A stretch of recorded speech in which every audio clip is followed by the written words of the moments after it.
자, 오늘 살펴볼 작품은 셰익스피어의 서사시 루크레티아의 능욕입니다. 이게 그냥 단순한 비극이 아니에요. 한 여성의 이야기가 로마 역사의 물줄기를 통째로 바꿔놓거든요. 어떻게 한 개인의 고통이 나라의 탄생으로까지 이어질 수 있었는지 지금부터 그 깊은 이야기 속으로 한번 들어가 보시죠. 이 대사, 이게 누구 대사냐면요. 바로 가해자인 타르퀸 왕자가 범죄를 저지르기 직전에 자기 자신한테 던지는 질문입니다. 이 한 문장 안에 선과 악이 막 싸우는 그의 내면이 고스란히 담겨 있죠. 그리고 결국 파멸로 치닫는 그 욕망의 시작을 보여주면서 처음부터 긴장감을 확 끌어올립니다. 네, 바로 이겁니다. 오늘 우리가 함께 풀어봐야 할 가장 핵심적인 질문이죠. 도대체 어떻게 루크레티아라는 한 개인의 사적인 비극이 로마의 왕정을 끝내고 공화정을 탄생시키는 그런 어마어마한 정치적 격변의 불씨가 될 수 있었을까요? 모든 비극에는 시작점이 있기 마련이잖아요. 이 이야기의 비극은 정말 아이러니하게도 전쟁터에서 시작됩니다. 남편이 무심코 던진 자랑 한마디에서 모든 게 썩튼 거죠. 그 말이 어떻게 돌이킬 수 없는 결과를 낳게 되는지 한번 따라가 보겠습니다. 자, 배경은 아르데아를 포위하고 있는 로마군 진지입니다. 막 진장감이 감도는 전장인데 좀 어울리지 않게도 명예를 목숨보다 중요하게 여겼던 로마 귀족들이 술자리에서 아주 위험한 내기를 시작해요. 바로 자기 아내들 중에서 누가 가장 정숙한가를 두고 말이죠. 여기서 콜라티노스가 자기 아내 루크레티아의 정숙함은 정말 최고라고 극찬을 해요. 그리고 이걸 증명하겠다면서 다 같이 말을 달려 로마로 갑니다. 가보니까 다른 아내들은 막 파티를 즐기고 있는데 루크레티아만 밤늦게까지 배를 짜고 있었던 거죠. 결국 내기에서 이긴 콜라티누스는 어깨가 으쓱했겠지만 바로 그 완벽하다는 명성이 끔찍한 비극의 씨앗이 될 줄은 정말 꿈에도 몰랐을 겁니다. 자, 이제 이야기의 중심이 가해자인 섹스스투스 타르퀴니우스, 그러니까 타르퀸 왕자에게로 넘어갑니다. 그의 마음속에서는 과연 어떤 끔찍한 갈등이 벌어지고 있었을까요? 콜라티누스의 그 자랑이 타르퀸의 마음에 빛 없는 불, 그러니까 꺼지지 않는 욕망의 불을 지펴버린 겁니다. 루크레티아의 아름다움과 정숙함에 대한 이야기가 존경심이 아니라 삐뚤어진 소유욕과 욕망을 불러일으킨 거죠. 결국 그는 몰래 군대를 빠져나와서 그녀의 집으로 향하게 됩니다. 여기서 셰익스피어의 심리 묘사가 정말 대단해요. 타르퀸은요, 자기 행동이 가문과 기사도의 엄청난 수치라는 걸 너무나 잘 알고 있었어요. 양심의 가책을 느끼는 거죠. 하지만 이 뜨겁게 불타는 의지, 즉 욕망이 얼어붙은 양심을 그냥 녹여버립니다.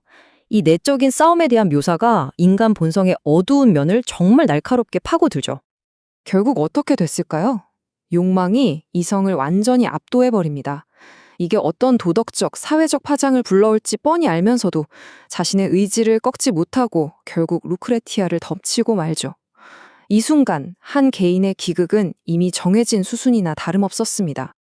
자, 이제 이야기는 온전히 피해자인 루크레티아의 시점으로 넘어갑니다. 절망의 가장 깊은 곳으로 떨어진 그녀가 과연 어떤 결심을 하게 되는지 한번 지켜보시죠.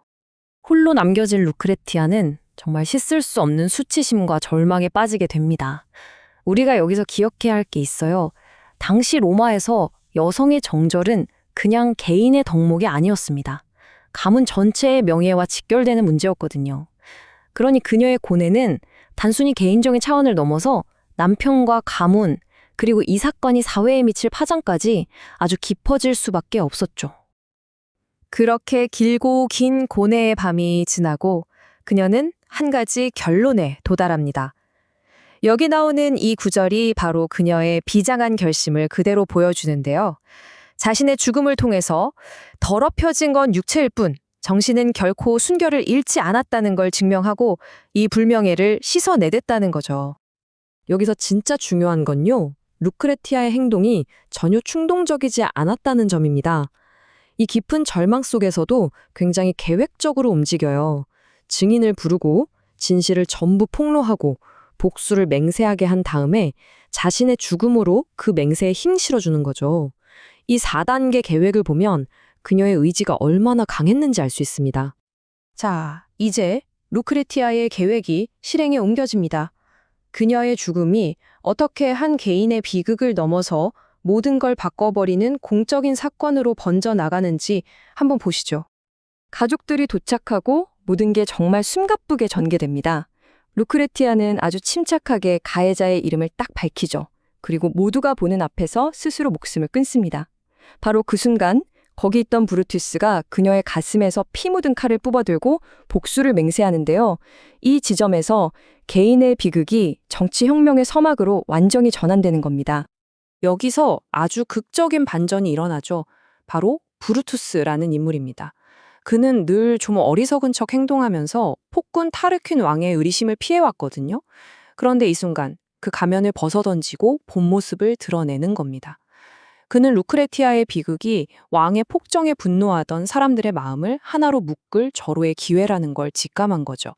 그리고 즉시 혁명의 지도자로 나섭니다. 자, 마침내 루크레티아의 죽음과 브루투스의 맹세가 어떤 엄청난 역사적 결과를 가져왔는지 살펴보겠습니다. 그건 바로 로마 공화정의 탄생입니다. 브루투스는 루크레티아의 시신을 하나의 정치적인 상징으로 활용합니다. 그는 시신을 로마의 심장부인 포름, 그러니까 광장으로 가져가서 대중에게 공개해요. 이렇게 되면서 루크레티아의 고통은 더 이상 한 개인의 비극이 아니게 되는 거죠. 타르퀸 왕가의 부도덕함과 폭정을 고발하는 아주 강력한 상징이 되어버립니다. 브루투스의 연설은 시민들의 분노에 그야말로 불을 붙였습니다. 결국 로마 시민들은 한마음으로 타르퀸 왕가를 영원히 추방하고 왕정을 폐지하기로 결정합니다. 이렇게 해서 한 여성의 죽음이 직접적인 계기가 되어 로마는 완전히 새로운 정치 체제를 맞이하게 된 겁니다. 이 표를 보시면 그 변화가 한눈에 들어오죠. 한 명의 왕이 절대 권력을 휘두르던 군주정에서 시민들이 직접 뽑고 서로를 견제하는 두 명의 집정관이 다스리는 공화정으로 바뀐 겁니다. 이건 단순히 통치자만 바꾼 게 아니에요. 권력의 본질 자체를 바꿔버린 정말 역사적인 변화였죠. 결국 셰익스피어가 이 이야기를 통해 말하고 싶었던 건 아주 명확합니다. 루크레티아의 몸에 가해진 폭력은 그냥 개인에 대한 범죄가 아니라는 거죠. 이건 로마라는 국가 공동체 전체의 순수성과 정의를 짓밟은 행위나 마찬가지라는 겁니다. 즉, 한 개인의 존엄성이 무너질 때 국가의 기반 역시 흔들릴 수 있다는 걸 보여주는 거죠. 루크레티아의 이야기는 시대를 넘어 오늘날 우리에게도 아주 묵직한 질문 하나를 던집니다. 한 개인에게 가해진 부당함이 과연 사회 전체를 뒤엎는 혁명을 정당화할 수 있을까요? 이 질문에 대한 답은 아마 역사를 통해서 그리고 우리 각자의 성찰을 통해서 계속 찾아가야 할 숙제일 겁니다.